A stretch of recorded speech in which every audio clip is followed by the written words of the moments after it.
U.S. Farmers and Ranchers in Action would like to recognize the sponsors of the 2020 Honor the Harvest Forum. Farm Food Facts, where every farmer, every acre, and every voice matter. Welcome to the U.S. Farmers and Ranchers in Action weekly video podcast for August 19th, 2020. I'm your host, Phil Lempert. Today's episode is all about collaboration. With me is Bill Even, the Chief Executive Officer for the National Pork Board based in Des Moines, Iowa, where he is responsible for leading checkoff-funded research, promotion, and education projects on behalf of the nation's 60,000 pork producers. Bill also served as South Dakota's Secretary of Agriculture from 2007 to 2010 and managed 6 department divisions, including Agriculture Regulatory Services, Agriculture Development, State Fair, Wildland Fire, Resource Conservation and Forestry, and Agriculture Policy. And he's also a farmer himself and is close, just about 45 miles from our good friend Brad Greenway and his wife Peggy, who farm just west of Mitchell, South Dakota, where they run a diversified farm raising pigs, beef cattle, corn, soybeans, wheat, and alfalfa. Brad has served on the National Pork Board Pork Checkoff from 2009 to 2015. He's given over 100 presentations throughout just South Dakota and nationally about pig farming and modern agriculture. He currently serves on the U.S. Farmers and Ranchers in Action as immediate past chairman. Greenway most recently was selected as America's Pig Farmer of the Year, and that year is when I met Brad and Peggy. Bill and Brad, welcome to Farm Food Facts. Thank you. Thank you, Phil. So, Bill, let me start with you. Define for me what collaboration means when it comes to agriculture. There's CEOs of different boards, such as the Pork Board. How do you all work together? And I guess the first question is, do you all work together? Absolutely. Thank you, Phil, and hello, Brad. Yes, collaboration is actually part of our core values here at the National Pork Board. Our board of directors has for decades set the standard for working with others. And so whether it's the United Soybean Board or the National Corn Growers or even other commodity groups such as the dairy industry or even the beef industry, we look for those areas where we can work together and stretch those checkoff dollars farther. So, Brad, in talking to a lot of farmers and a lot of ranchers, what I hear constantly is success is based on collaboration between farmers and ranchers with other farmers and ranchers. So talk to me about that. What have you learned from other ones? What do you share? And also how you work with the National Pork Board. You know, it is. And I think the collaboration that how farmers, to succeed today in our own instance on our farm. I mean, it used to be we did our own, our pig operation was by itself. Now we collaborate with 14 farmers and are overseen by a management company. And so it's a way of being more efficient and trying to work together wherever we can. And that's where, boards, and Bill alluded to that, is on the National Pork Board, being part of a board. When I was set on the National Pork Board, just sitting there and bouncing ideas off of other farmers helps you not only in your own operation, but I think helps as an industry. The more you can collaborate, share ideas, and do what's good for as a whole, as opposed to just an individual. So, Bill, you're the CEO of the National Pork Board, and you're a farmer. So, talk to me about having both of those skills, as well as a former Department of Agriculture head, and what have been some of the stumbling blocks that you see in agriculture that could be solved by better collaboration? Thanks, Phil. And growing up on the farm, I always thought that we were independent, right? You're an independent family farmer, and what my father taught me over time through my thick skull was the fact that we are interdependent. Just like Brad mentioned, none of us does this ourselves. We're reliant on our veterinarian, we're reliant on our nutritionist, we rely on our agronomist, our seed supplier, the people that bring us diesel fuel and parts. We're relying on an incredible group of individuals that helps feed not only the nation, but the world. And one of the things I learned as Secretary of Agriculture is you try to balance a lot of these different competing interests whether it's from the cattle and the hogs and the corn and the soybeans and the wheat, and working on those policy issues. When you got everybody together in the room and you really define the question, what are we trying to solve for here and what can we agree on? There may be something that we disagree on. Okay, let's just set that off to the side. Let's not use that as a litmus test to exclude people from the room or the decision making, and focus on what we can do together.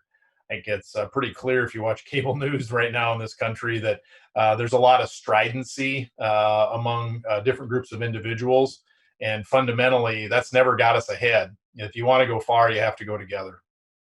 So the first time that I met Brad and Peggy was actually at the National Park Board webcast that we did about antibiotics. And Brad, I remember both of you really describing, and I'd like you to reiterate this, the collaboration that you had with your veterinarian, as Bill brought it up, and how valuable she had been to you on that topic. It really is. And Bill alluded to that on some other, not only the veterinarian, and when Peggy and I were on there, some of these issues that are really top of mind for consumers and customers, whether it's antibiotic, whether it's sustainability, whether it's climate change, whether it's taking care of the environment, all of those things are very important. And I think farmers today, when you start to look at the bigger picture, we all, as individuals, we're worried about what happens day to day on our farms and with our families and in our community. But at the same time, we have to look at the bigger picture stuff. And so there's a number of people, from veterinarians, our agronomists. We're working with our agronomists all the time. Our nutritionists, just before, I got on this call, our nutritionist call, trying to balance their diets. And we're changing things every day. And so, again, you're doing that to try to be not only more efficient on your farm, but also to do what's right. If we can do a little better, more efficient and feed with our nutritionists and the pigs, that in turn helps the environment. And so using all those specialists and not being afraid to ask those questions, and you give up some of your independence. But to me, we're looking at it as using the expertise that we have available to us to do a better job all the way around and continue to try to improve. So Brad, I'm going to ask you the same question, Bill. So you can think about your answer for a second. But Brad, how has COVID-19 affected the farm and farming practices, and what further challenges, what new challenges? You mentioned that you've got to constantly be changing. I mean, this hit the industry like this, and I'm sure that you've had to make a lot of changes. It really has. And I suppose that the thing that affected us, and it was in the headlines, of course, when the packing industry, when it started, at the slaughterhouses and the packing industry, we were just at the time of starting to market at that time. And, you always think about, well, what are you going to get for the price of that pig or the commodity you're selling? I don't think it's ever been a point, at least in my lifetime. And I visited with my dad. My dad's 88, still on the farm, that you literally didn't know how you were going to get rid of the livestock. And so it was a whole new angst to the situation. It was a whole new worry that you had to worry about. And so and we got through that. I mean, again, there was working together. We have a group of us that, if somebody had a load that they didn't need, we were on texting and, hey, can you take this one? Can I get one from you? And so there was a lot of that working together to get through that part of it. But even something as simple, we're dealing with that right now. The paperwork that goes with the USDA, and I work with a number of landlords, and the paperwork, well, now you can't physically go and give it to them because they might be concerned about it, and the offices are closed. So a lot more emailing, a lot more scanning documents, a lot more getting signatures and things like that before you would just go to the office and you would sign that. Now you have to make arrangements on how you scan documents. And so it really has changed. It's a lot. There's just a lot of things going on every day. A nutritionist literally was dropping off new diets. Normally we sit there and visit about it. He's been at other farms and is worried about that. So he drops them off. I'll take a look at them and then I'll call him instead of visiting face to face. So just every day there's something that's changed because of COVID-19, and you have to deal with that. And Bill, give us the big picture, not only as a farmer yourself, but from a policy standpoint. National Pork Board, obviously, very important to our nation's nutrition and our nation's food supply. How has COVID-19, changed what the National Pork Board is doing? Thanks, Phil. Yeah, when the plants started to close and there were a number of stay-at-home orders issued by governors, we started to move pretty rapidly as an organization. So one of the first things we did was real aggressive outreach to the state veterinarians and producers and trying to determine what information do you need right now. Let's get that developed. Let's get that pushed out in the form of webinars or in electronic newsletters, and make sure that you had the information to manage, as Brad said, just these day-to-day things that were hitting them. The second thing we did when most of the United States was staying at home or sheltering at home and many of the restaurants had closed is recognizing that our marketing plans we had teed up completely had to change. And so we flipped the nation's pork marketing strategy literally in a week, and thinking about, okay, we've got looks like the beginning of a recession. So we got to be very cost conscious, how to cook once and eat three times, the idea of leftovers. And suddenly you've got folks at home that have stocked up on food, but maybe don't really know how to cook. And so there's a lot of fundamentals we put out there about recipes and nutrition. And frankly, how do you keep the kids fed and entertained while they're trying to do their work? And to do that, you need variety. And that's where pork shows up really well. Our sales have increased throughout all of this pandemic. And I think that's something that's a testament to the marketing work that we've done. So, Brad, I don't remember the exact number of hours, but I think in our previous conversation, you were probably working 18 hours a day. Now with all this other stuff, are you ever sleeping? Probably no. We do, and I think the thing in our particular, we've got an employee, and our son has actually come back here in the last year and a half. So he's stepping per se right into the fire now, and so he started here too. So everybody's kind of at the table, but it's just you probably do a little more at night, and you're doing again the paperwork, and Peggy's involved. I mean, scanning stuff. So yeah, it's just. That's what we love to do. I still, I can still get up each morning and say, you know what, I love being part of the farm. I love doing what I do each day. It's just there's change. And honestly, that's where that next generation, not only my employee, but our son being back, and whether it's doing stuff with the technology, that's where, they've got the drive yet. And so that helps there. So it's kind of a balance. So I'd like you both to look into your crystal balls and post-pandemic. What does the world of pork look like in hopefully a couple months or a year from now when we're past all this? How has this experience changed the pork world and really opened up pork producers' eyes to what some of the possibilities are? Bill, you talked about more recipes, getting more nutritional information out there, discovering that we really don't have generations of people who know how to cook just about anything. So what does this post-pandemic pork world look like? Brad, why don't you get us started on that? I think the thing that I think a lot of people have realized, and again, you always try to look at some of the blessings that maybe come out of a situation like this. I think it gives, as a general public, they all of a sudden got, I would say, a wake-up call or a better understanding what it takes to have food on the shelves. And so I think out of all of this, there was a lot of people, pork producers and pig farmers, that tried to find alternative markets. And a lot of that was local slaughterhouses, local butcher shops. I sent some pigs a long ways away. I've actually got a load going out this week that's going to be a long travel. It opened up the eyes to everybody of how, I would say, how good a food supply we have, but how vulnerable it is under certain situations. So I think that's going to be good coming out of that. People a better understanding of how food is grown and raised, and that's a good thing. The other thing is, I think personally, and as a producer, the appreciation for not only the people, the workers that are working in those plants that we depend on.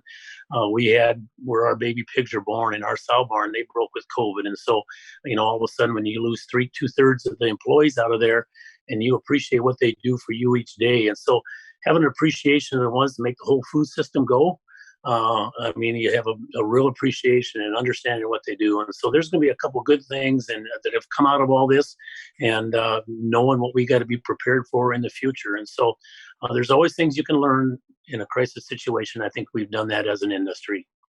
Yeah, and just to build on what you said for a moment, and Bill alluded to this, for the first time in our lifetimes, we walked into supermarkets and saw empty shelves. And I heard from a lot of consumers, they were really nervous. And they were buying things. I think, the people that make baked beans sold more baked beans than they've ever sold in their entire life. Not because people necessarily liked them, but because there was nothing else on the shelf. Exactly. So Bill, what does the post-pandemic pork world look like to you? I'll build on what Brad had indicated, and that's, I think, the general understanding and maybe appreciation that people have for where their food comes from. Like it or not, the pork industry was kind of ground zero for a lot of this. You had real stress and problems and emergency depopulation having to happen on some farms. At the same time, our packing plants in the middle and our processing was struggling to get back open and start the production lines. And then when you go to the other end, to the grocery stores, you had folks, as you said, Phil, were really looking for something that they were pretty accustomed to, and suddenly a lot of those items maybe weren't there when they expected them to be. And I think the other positive that came out of this is really the recognition of what your family means to you. I've talked about how we get through this in agriculture as a farm kid.